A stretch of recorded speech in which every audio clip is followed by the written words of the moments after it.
Welcome to the Site-65 podcast. I am your host, Robert Tomato Peterson, and with me, as always, is senior researcher Keegan. Keegan, how are you today? I'm doing all right. Wonderful to hear. Wonderful to hear. I'm not. Oh, what happened, Tomato? Why you sad? It's kind of a long story. So we don't, we're surrounded by people who, are with us for a very, very brief amount of time, and it doesn't really get to me that often. But today I learned of so you're not gonna understand this because I don't think you watch, the same, programming I do. But as a nice escape from the Foundation life, I like to watch wrestling, like WWE, AEW, stuff like that. Yeah. And my favorite wrestler, legit favorite wrestler, passed away today. Aw, that's Yeah, and unfortunate. I'm gutted because he was only 36 and I'm 28. Like, I know that's Mortality, still huh? 8 yeah, that's still an 8-year difference, but at the same time, that's kind of close to my age. So, I wanted to have kind of a general discussion today about what we see in the Foundation and it kind of makes you appreciate all the resources we have available to kind of, improve our quality of life. Because let's be real, life down here in the Foundation, I think you said it best on the first episode. Kind of grim. Grim. Yeah, pretty bleak as well. Yeah, it can be really hard to get motivated and really hard to, find stuff to look forward to when you're surrounded by so much suffering each day. And not just in the form of the SCPs who are kept here, but also of the D class. We kind of take for granted that they are essentially human beings at the end of it, and we're putting them through all this torment for what sometimes doesn't feel like much.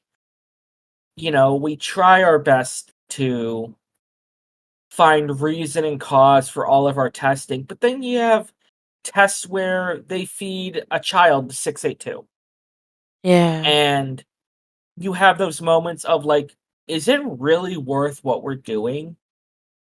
Is science of any value? I I have that a lot. I think the biggest instance of that was I was working with this D class, and for me, it's always D class are very well. What's that word? It's like on something. Like they really don't want to do tests. Like they really. Yeah, There was just because they one don't D. know what's going on. Yeah, they don't know what's happening, but there was this one D class that was just so cooperative and nice, like he could really he was the only D class I've ever met where he could light up a room and his number was DU4164. I Seeing him being so full of life at one moment and then the next he's dead.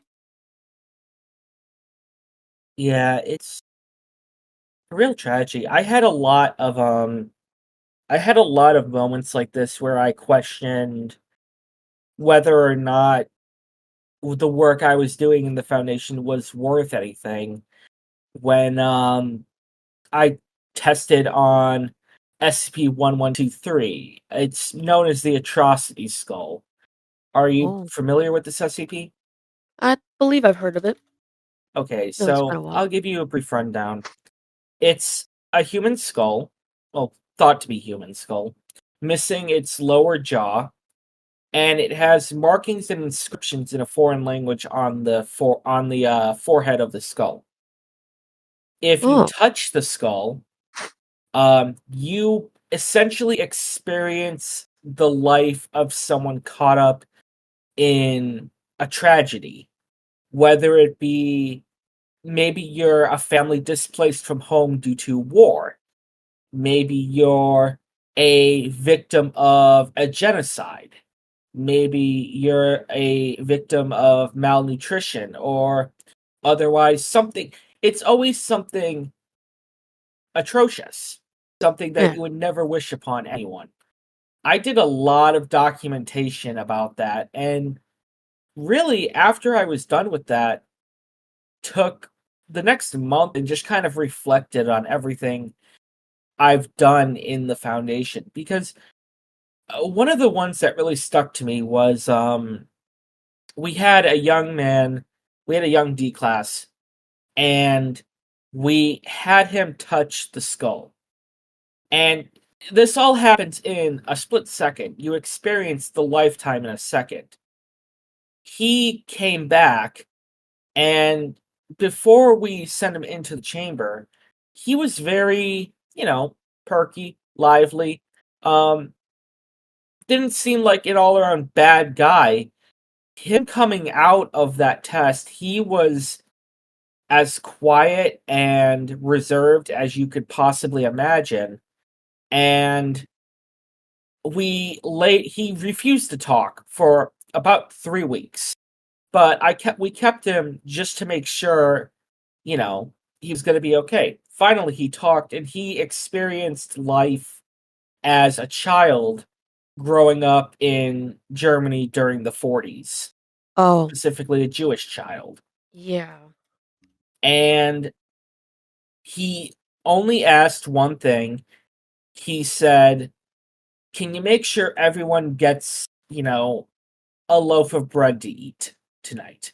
And I said, "Sure, of course." And, we, of course, gave him amnestics to make him forget about the things that he had seen because he was not doing so well. And he returned to his normal, perky self afterwards. But it's one of those things where you don't know how good you have it until you see it through other people's eyes. Like, I bitch and moan a lot about life and my pursuits, and not only about what the foundation does, but also, politicking and stuff like that. But Yeah. in reality, when you really look at it, we have it so good compared to some other people. Yeah. I agree. And we really shouldn't take that for granted. And I'm sorry to break down the mood so much. It's not my intention, but I want to express all of this because it's a tough thing to reckon with your own mortality, and it's a tough thing to reckon with life, and it's scary. It's Yeah. genuinely scary. Back to the guy I was talking about, his name was Bray Wyatt, by the way. Like I said, he was only 36. He had, 2 kids and a wife, and now those kids aren't gonna get to have a dad, and that's scary. And it makes me think of all the people who we have locked up who maybe have families that they're never gonna see again. And it's kind of like, do we really know what we're doing here? Are we really the good guys at the end of it? I feel like with the foundation, there's no good guys or bad guys. We're the people who have to get it done. Even if it means doing horrible, awful things. We don't even know. We don't even know the things that the foundation has done under different classifications. We have no idea. That And is that's true. and that's extremely scary to me also. Because what atrocities have we committed that no one else knows? The unspoken, the unseen. It is very scary, but I think the message here, at least, is to try to live life to the fullest. Yeah. Because, like I said before, and like we've said thousands of times, we don't know when it's going to end. We don't have that prediction. We can Yeah. do all the scientific research about life and death and everything, but we truly do not know. And to Yeah. anyone listening who is perhaps struggling with that, maybe they're feeling outcasted or maybe they're feeling different and they reckon life is going to get harder. I'm not going to tell you it's going to be easy, but I can tell you it's going to be worth it. The Yeah. only guarantee in life is a life worth dying for. And I wouldn't change my life for anything. And Keegan, I don't think you would change yours for anything. No, I do miss people. People who are gone. It's been a long time since they've been gone, but you have to move forward Yeah. no matter what. So, with all that being said, uh, rest in peace, Bray Wyatt. Big fan of yours, and Rest in peace. it sucks that you're gone, but you gave me a lot of enjoyment in life, so thank you.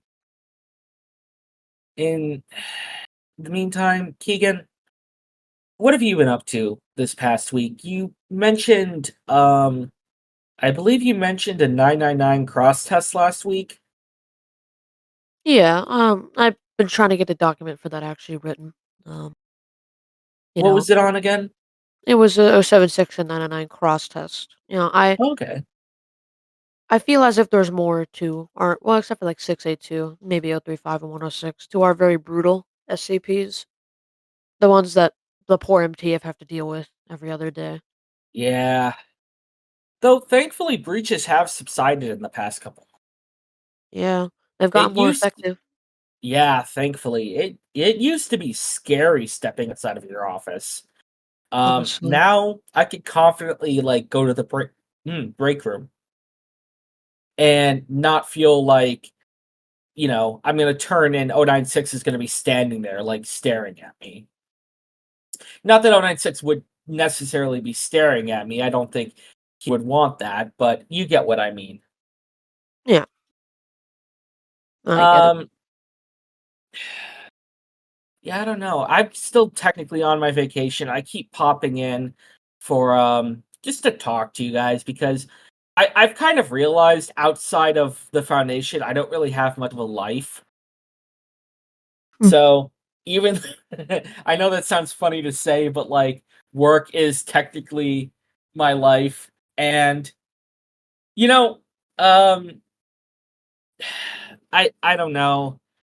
I don't know if I should say this, but I did receive another job offer. From where?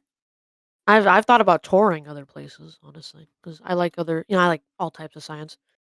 What was Yeah, the place? you're not gonna believe this. The CI reached out to me. Oh, I received a letter in the mail, and it basically talked about, hey, we've been listening to the podcast, and that whole thing is just a debacle on its own end. You heard how uh that one guy got yelled at last podcast, which yeah. honestly, looking back, funny as hell. Um, Very funny. But at the same time, like, sucks to be him. I don't know what happened to him for the time being. Um, but they wanted to hire me into their they wanted to basically poach me Huh. into their research department, Oh. and I politely declined. And Hmm. they were offering big money, like more than I'll ever make here. But I knew that the second I accepted that job, the foundation would be coming for me. Oh, most certainly. Most definitely. Yeah, Indubitably, in fact. Like they're relentless. Um, they but are. It's scary how resourceful the foundation can be sometimes. Like honestly. it's incredible how much they knew about me before I even like, started. Like I showed up one day and they're like, "Ah, Robert, good to see you." And I'm like, "I haven't even introduced myself to you. How do you know who I am?" I know And it they're like, all. "Yeah." They're like, "Yeah, we Like got you your corner office. We got you, a little stress ball of a cactus." And I'm like, "Those are like things I keep on my desk at home. Like, how did you know this?" they know a lot. Like I remember I was going because I'm level 3 now since a senior researcher. I got to look through some files, and I was gonna originally take a tour at like Black Mesa, but No shit. the foundation quickly poached me though. So the I do like Black Mesa. It looks like a really nice place though. But the SCP Foundation doesn't really like them apparently, which I don't know why.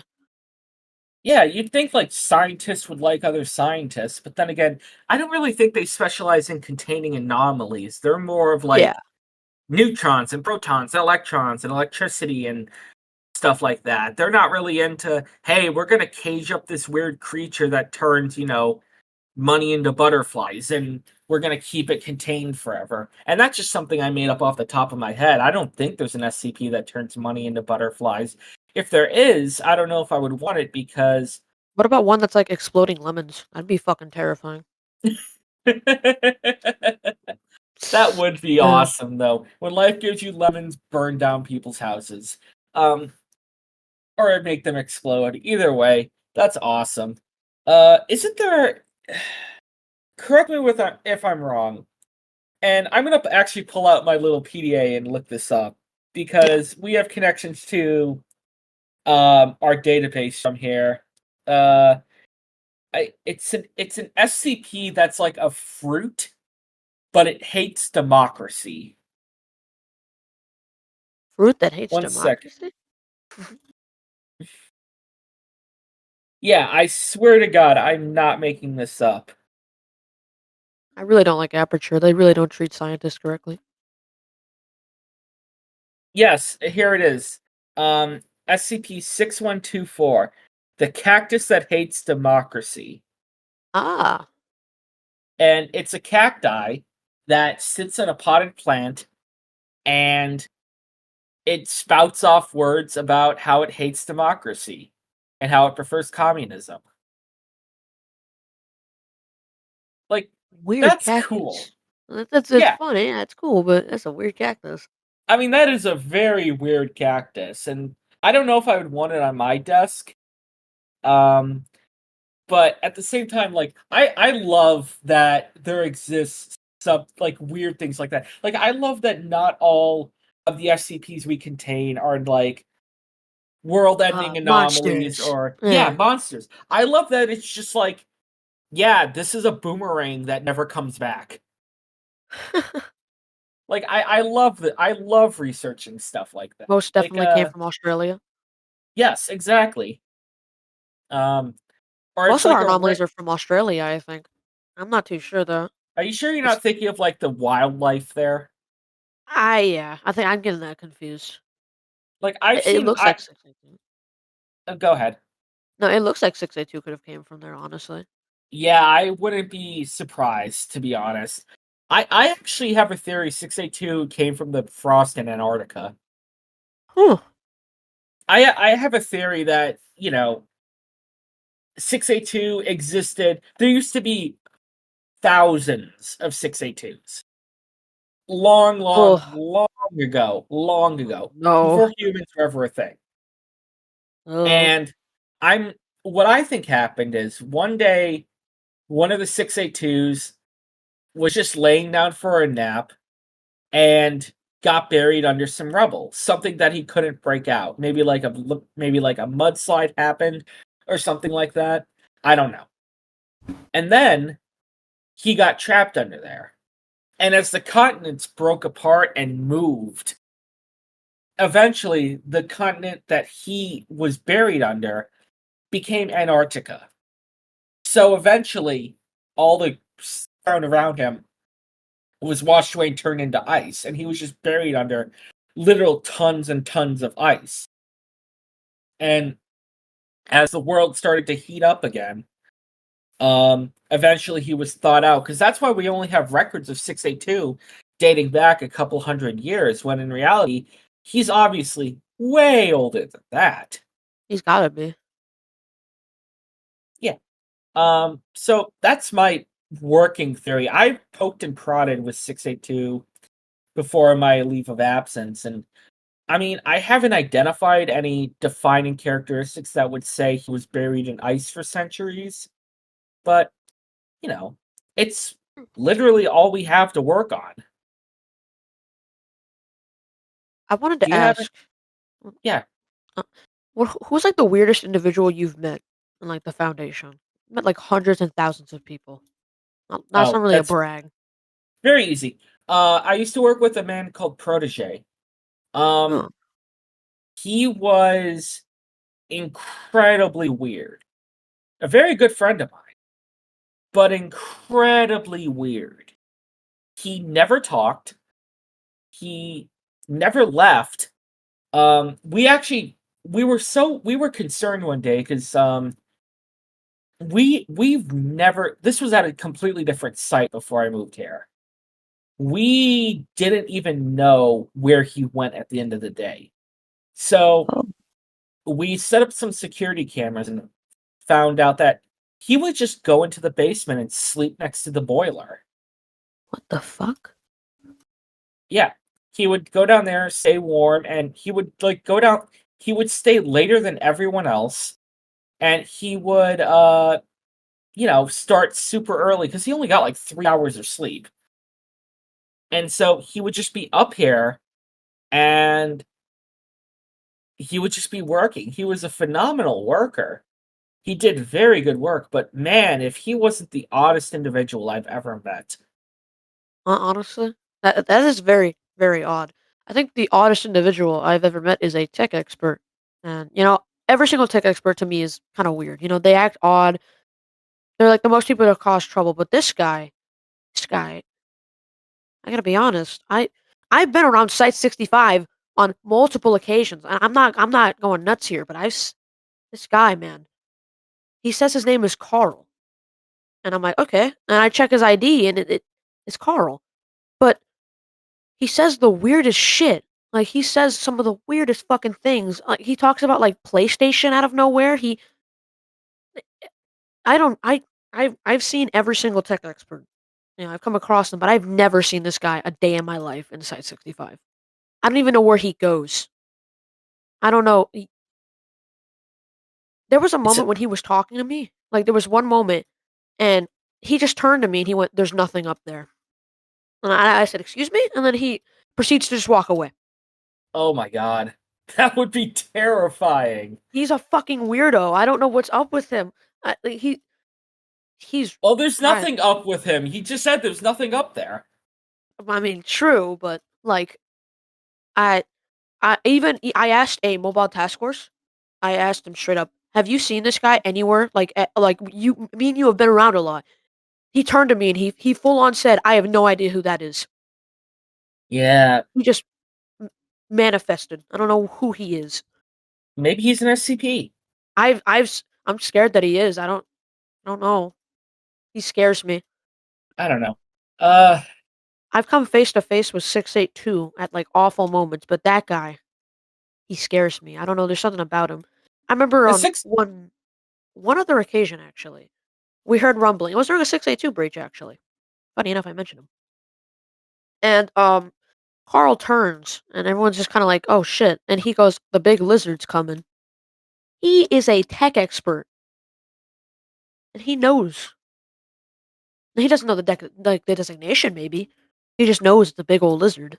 But Well, to be fair, there's a info breach in D block every other minute these that days. is true. Actually, yeah, fair.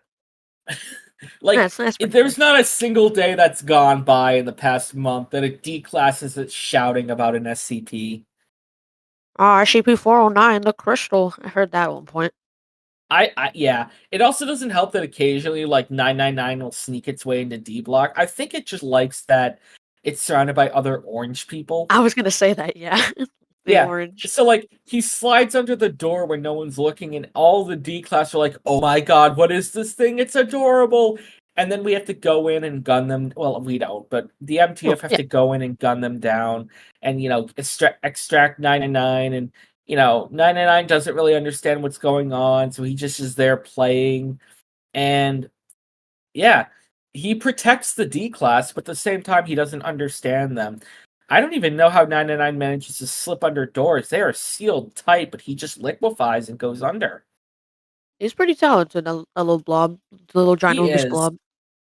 Is. You want to go? You want to end this episode and go play with 999? Hell yeah. All right. This has been the Site-65 podcast. I'm your host, Robert Tomato Peterson. With me, as always, senior researcher Keegan. Keegan, thank you for hosting. No And problem. yep, thank you very much. And we hope you all have a wonderful week. Go hug a loved one. Thank you. Yeah.